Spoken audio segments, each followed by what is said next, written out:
సమ్మక్క సారక్క ప్రాజెక్టుపై రాష్ట్ర ప్రభుత్వ ప్రతిపాదనలకు సిడబ్ల్యూసి సానుకూలంగా స్పందించింది. దీనికి సంబంధించి మరిన్ని వివరాలు మా ప్రతినిధి అరుణ్ అడిగి తెలుసుకున్నాం.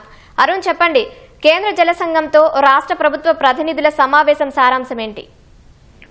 సమ్మక్క సారక్క ప్రాజెక్టు, దాని పురోగతి, దాంతో పాటుగా పూర్తి స్థాయిలో డిపిఆర్ సమర్పించినటువంటి రాష్ట్ర ప్రభుత్వం అందుకు సంబంధించి తదుపరి చర్యలను ముమ్మరం చేస్తోంది. అందులో భాగంగానే ఈ రోజు రాష్ట్ర ప్రభుత్వ సాగునీటి పారుదల శాఖకు సంబంధించినటువంటి అడ్వైజరు, దాంతోపాటు సిఈ, చీఫ్ ఇంజనీర్లు, మరికొంతమంది ఇంజనీర్ల బృందం ఈ రోజు కేంద్ర జల సంఘం అధికారులతో భేటీ అయ్యారు. ఈ భేటీలో ప్రధానంగా సమ్మక్క సారక్క ప్రాజెక్టుకు సంబంధించి దానికి ఉన్నటువంటి ప్రాముఖ్యత, నీటి లభ్యత, దాంతో పాటు ఇప్పటికే తెలంగాణకు కేటాయించినటువంటి గోదావరి జలాల్లో కేటాయించినటువంటి నీటి వాటా, ఇవన్నీ అన్ని అంశాలపైన కూలంకషంగా చర్చించి ఛత్తీస్గఢ్ నుంచి ఇప్పటికే ఛత్తీస్గఢ్ రాష్ట్రంతో మంత్రి, ఇతరత్ర అధికారులు, మంత్రి ఉత్తమ్ కుమార్ రెడ్డి, ఇతర అధికారులు కలిసి చర్చించినటువంటి విషయాలు, అక్కడి నుంచి రాష్ట్ర ప్రభుత్వం సానుకూలంగా అంగీకరించిందని, అందుకు తగినటువంటి ఎన్ఓసి ఇవ్వడానికి, నిరభ్యంతర పత్రం ఇవ్వడానికి కూడా మొగ్గు చూపినట్లుగా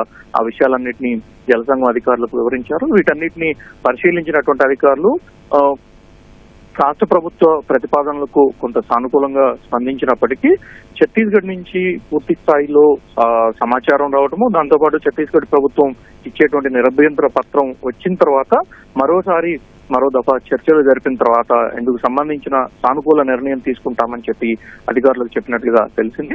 సమ్మక్క సారక్క ప్రాజెక్టుకు సంబంధించి ఇప్పటికే అనేక దఫాలుగా చర్చలు జరిగినప్పటికీ ఇప్పుడు ఈ రోజు జరిగినటువంటి చర్చల్లో మరింత పురోగతి కనిపించిందని చెప్పి రాష్ట్ర ప్రభుత్వ అధికారులు వెల్లడించారు.